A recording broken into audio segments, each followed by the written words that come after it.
This is Scott Becker with the Becker Private Equity Podcast, and we'll also release on the Becker's Healthcare Podcast.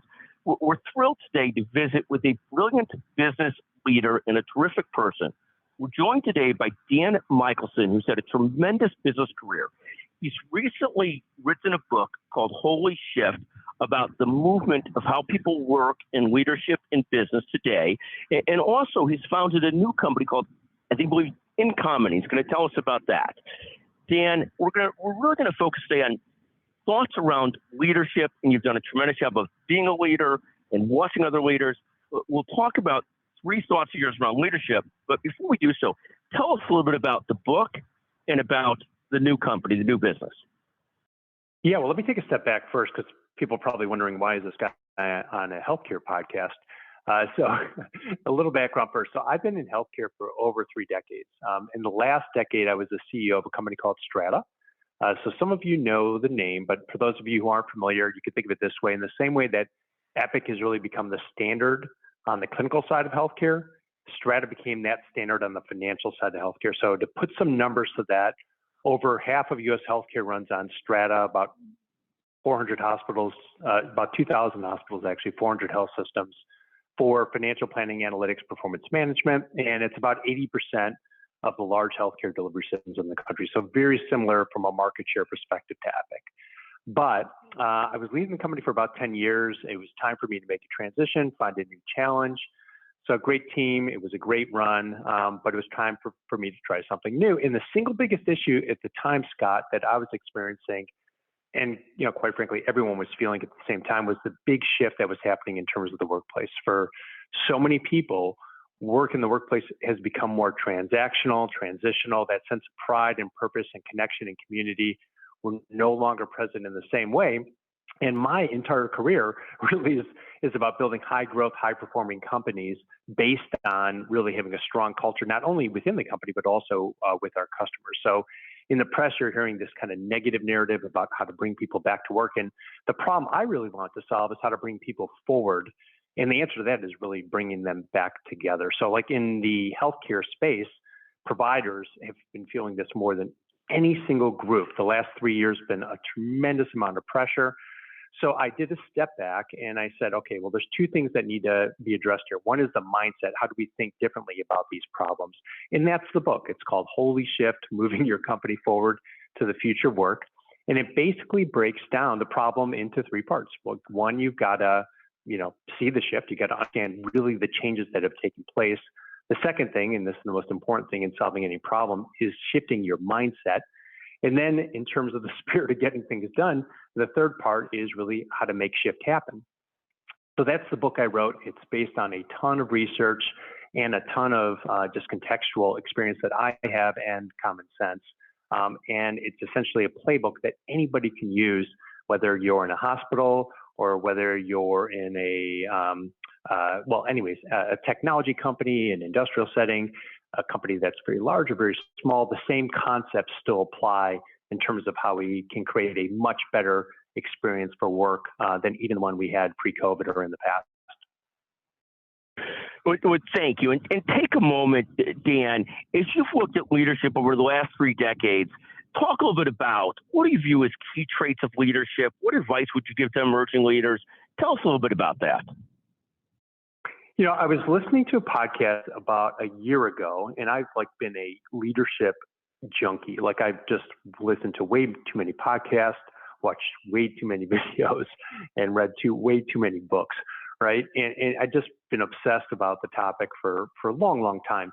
But I was listening to this podcast, and this guy, Randall Stutman, from, I think it's called the Leadership Institute. I'm not quite sure what the name of it is. But someone asked him to define leadership, and he said, what leaders do is they make situations and people better. And I'm like, it's not what a leader is, it's what a leader does that defines whether or not they're a leader. And I'm like, that is the best filter I've ever heard for how to think about leadership. And so in my book, that's literally one of the first things I talk about in the introduction, is that it's all up to all of us to take the set of circumstances that we've inherited. Crisis creates opportunity. You've heard that many times, and you need a catalyst to drive change. And the biggest change, the biggest, fastest change in the history of work just occurred. We were all just part of it. This is the single biggest, fastest change in terms of how we work and live in history. And I can kind of walk you through that if you're interested in terms of what happened during the bubonic plague, during the Spanish flu, but this is the biggest, fastest one that's ever happened. So now we can take this set of circumstances as a catalyst to really make things better in the workplace. Right now, people are really struggling with that. So that's the main thing I would say, when I think about leadership, is that quote really resonated with me. But in terms of the things that I've tried to do, I just think this idea of built to last really resonates, and really treating leadership is a marathon, not a sprint, and right now there's a lot of sprinting going on in a lot of places and spaces, given the challenges that everyone's facing. But see, I love these two thoughts so far. The thought of leadership is really, are you making other people in situations better, providing an environment where other people do great work, other situations get better? And the second thought is, it's not a constant sprint to reach results every 2 minutes. It's, are you building the right team, the right people, the right culture, where something can become a much stronger institution with or without you, quite frankly. I mean, that's sort of leadership. I love those two concepts. Any other thoughts, Dan, that you think of when you think about leadership and study leadership? Well, the main thing I've been focused on for the last year is, the playbook that I used to use for culture, for building the companies I've been involved with, doesn't apply anymore. The rules have changed completely. And so when you think about healthcare strategy, the best framework that's ever been put out there wasn't actually by Don Berwick. It was a guy named William Kissick who came up with the triple aim and the concepts behind it originally. But it was basically saying that, hey, you got to focus on cost, quality, and access. Those are they're evergreen concepts strategically. They applied 100 years ago to healthcare. They'll apply right now and 100 years from now. So you can't do one thing, you got to do multiple things. And so what I've been consumed with for the last year is around culture. What is that formula, right? And so I've done a ton of my own research, but a lot of research that you could pull from Gallup and McKinsey and others.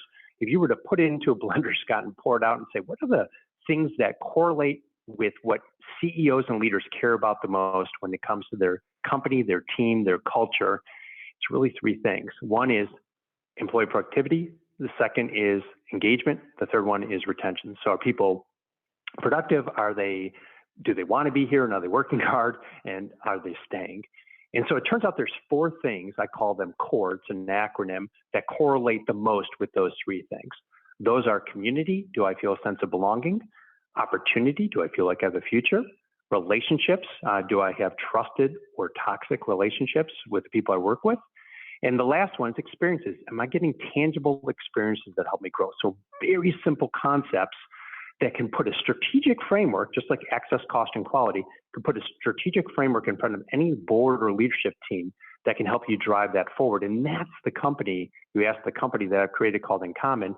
I was talking about the mindset before, we've created the tool set that automates and animates the activation of those four concepts within a company. So phenomenal. Give us again that core. Give us again what that core is. Yeah, the acronym is community. That's the C. Opportunities is the O. Relationships is the R. And then experiences is the E. And to just show you like the common sense kind of aspect of this, at Strata, we grew the company while I was there from about 50 people to 500 people. I interviewed every single person that ever came into that company. And I also did an exit interview with anybody who ever left. And they said the same thing coming in that they did on the way out. Boy, it seems like you got a great culture and the people are awesome. And on the way out, they're like, the one thing I'm going to miss is the people. Anyone who's ever done an exit interview has had the exact same experience. It's not about the collective. It's about the individual and their own experience within the company. And that's, I think, one thing that we've been missing when we think about a company culture. We think about it from a macro perspective, but shift has happened, kind of what it referred to before. It's more now about this individual experience. So it's me and the circle of people around me. That's my experience in any setting that I'm in, whether it's a college, a community, or a company. That's where the focus really needs to be. Thank you, Dan. And Dan, where can people find Holy Shift, and where can people learn more about your company? Yeah, so to learn about InCommon, just go to incommon.com. And to learn about the book, just go to the Holy Shift book, all those words will be there, .com, or you can go to Simon Schuster or find it in any Amazon and everywhere else. It's going to be live September 12th, but you can do the pre-orders now. Not that I'm promoting the book, but you asked the question, so that's the guidance I'd provide. Well, 100%. No, Dan, congratulations on a magnificent career, and thank you for taking the time to speak with us a little bit today about leadership, about the book, about InCommon. What a pleasure to visit with you. Thank you so much for joining us on the Becker's Healthcare Podcast and the Becker Private Equity Podcast. Thank you very much. Yeah. Thank you, Scott. Appreciate the opportunity.